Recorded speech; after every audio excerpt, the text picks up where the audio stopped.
Hi there, here we are live from my conservatory and here I am talking about my second assignment from the COLF programme that I'm undertaking at the moment. We've been asked to look at two webinars and we've been asked to comment on each webinar from several different perspectives. From a learner engagement perspective, a visual design perspective, and anything that we do to improve it as well. And I'm going to couch my feedback in terms of what went well and what would have made it even better if. I don't particularly like using the word critique, which is what the LPI have asked us to do, to critique these webinars. I'm actually going to offer developmental feedback in terms of the even better if, and the motivational feedback in terms of the what went well. So that's the way I'm going to couch my feedback. Two different webinars. One of them is publicly available on YouTube and centered around using Facebook fan pages, and the other one was an LPI recording that is not publicly available. And the first one that I'm going to talk about is the using Facebook fan pages webinar. This particular webinar was about 50 minutes long. It looked like it had been facilitated using GoToWebinar, the GoTo tool, and it's publicly available on YouTube. So what went well with it? Well, it had structure. You could see that the lady that was facilitating it had thought through what she wanted to get across. It had structure to it. She had an agenda. She knew what she wanted to cover off throughout the session. She explained an acronym and she didn't make any assumptions about prior knowledge, which was really good. There were some acronyms that she used and she explained those acronyms as and when that she used them.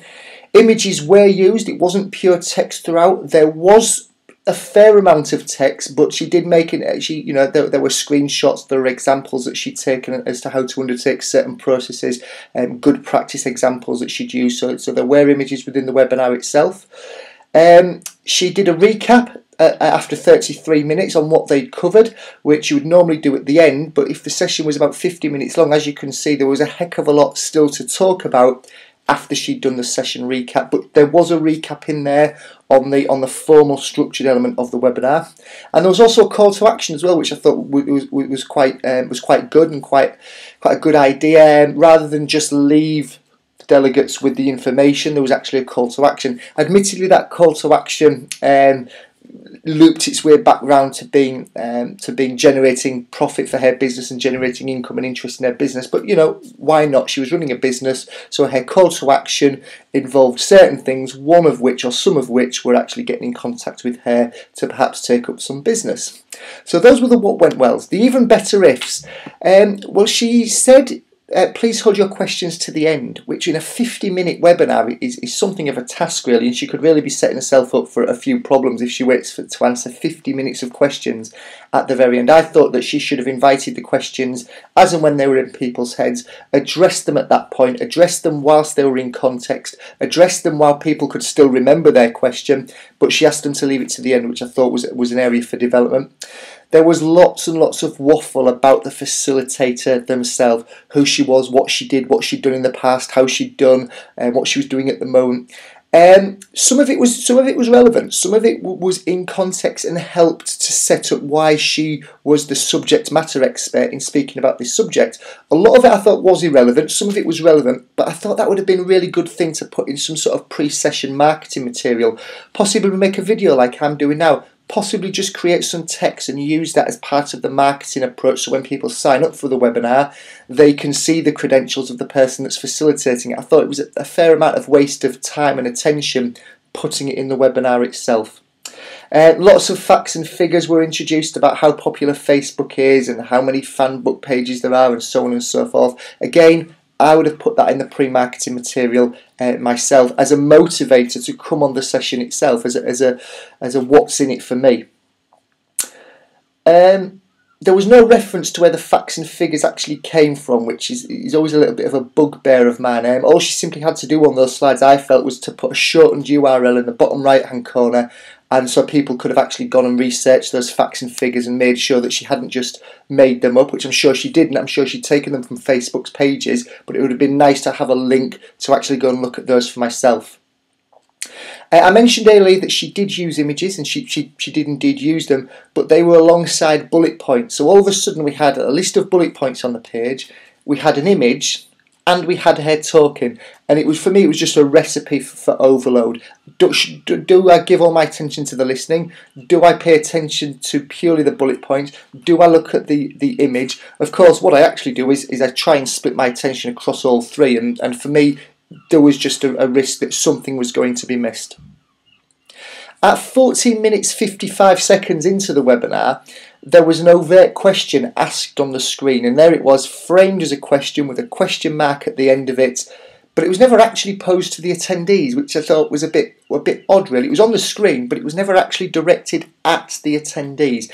I thought there was a great potential there for a poll to be opened up to get people's responses to that question, for a chat discussion to take place, for her to open the microphone up, but it wasn't. It was simply on the screen. She never really directed it at the attendees, and it was just kind of, it was a huge, for me, it was a great question, but it was a wasted opportunity because she never actually asked it, and she certainly never invited anybody to give any responses to the question. So good idea, could have been better implemented though.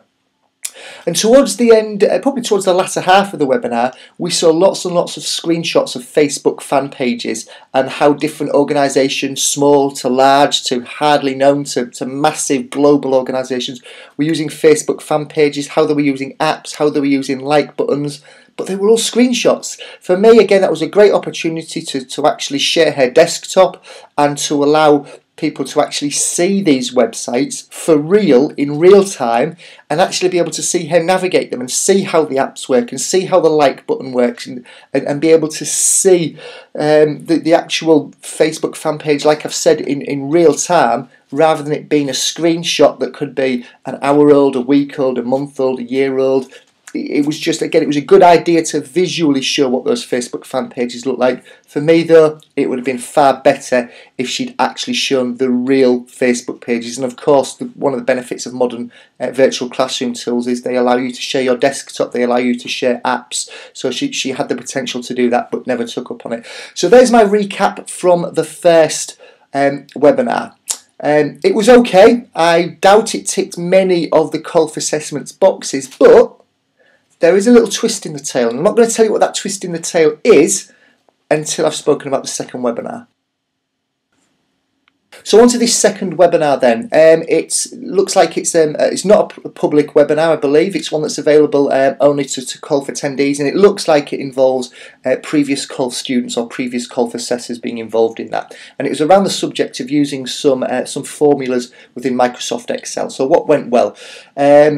I think everything. I'm not a COLF assessor. I don't have the assessment checklist in front of me, but just from being exposed to good webinars, it seems that she did everything right. Introduced a platform, explained how to communicate with each other, got the delegates to introduce themselves, regular checking in with attendees. She used she didn't use many images, but she also didn't use a lot of text as well. A lot of it was actually in Microsoft Excel itself, so she didn't need to use a lot of images, but where she did, I felt that they were appropriate and they were relevant. She asked for descriptive answers via the chat panel. She used the chat hold and send function. She sent out a practice exercise afterwards. She used the open mic function where it was appropriate and in a timely fashion. Again, like I said, I'm not a COLF assessor, but to me, it probably ticked every single box, or a lot of the boxes that would be required to make a good virtual classroom. So what would have made it even better then? Well, the only real thing that I could see was on a few occasions she asked the attendees to provide an answer, or she asked the attendees to demonstrate the application of applying these formulas, and she seemed to take over. She seemed to talk over the top of some of the delegates. She seemed to actually tell them what it was that they should have done next. Well, I got the feeling that wasn't the way that the situation had been set up. They almost wanted to practice it, and if they got it wrong, they got it wrong. But she almost seemed a little reluctant to let go of the reins and actually allow them to fail. She almost wanted to keep them on track. So that's the only thing I could really see where she perhaps could have done something better than what she did. But like I've said in the previous webinar, there is a twist in the tail with this, so keep tuned in and I'll tell you what that twist is.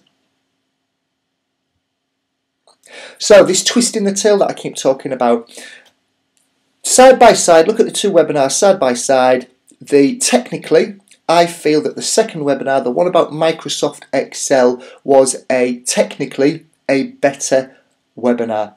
Interaction, visual design, learning design, the engagement with the learners, absolutely, ticked every box. The first webinar ticked very few of the boxes. I doubt if that webinar were being done as part of a COLF program that individual would have passed the assessment. Here comes a twist in the tail.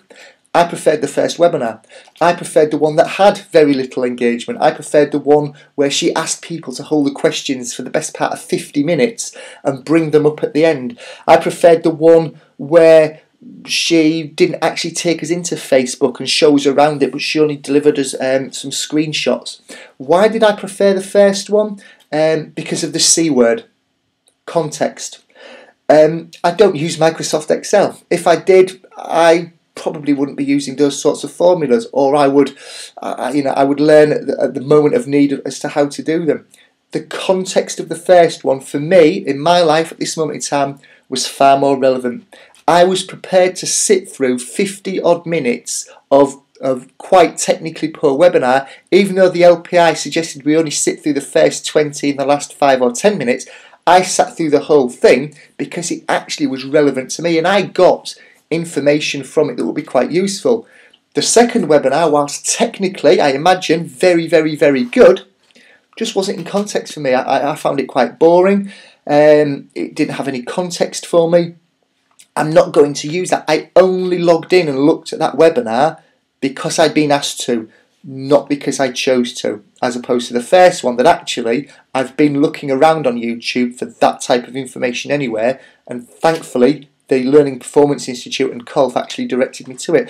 So I think there's quite an interesting thing there, is we can hang the bells and whistles and we can make things as instructionally sound as we possibly can. But if it's not contextually relevant to the individual at the other end, if there's a no what's in it for me or what can I do with this, then we could be on a hiding to nothing. So I think that's a really important closing point to bear in mind. Context is king. Thanks for watching.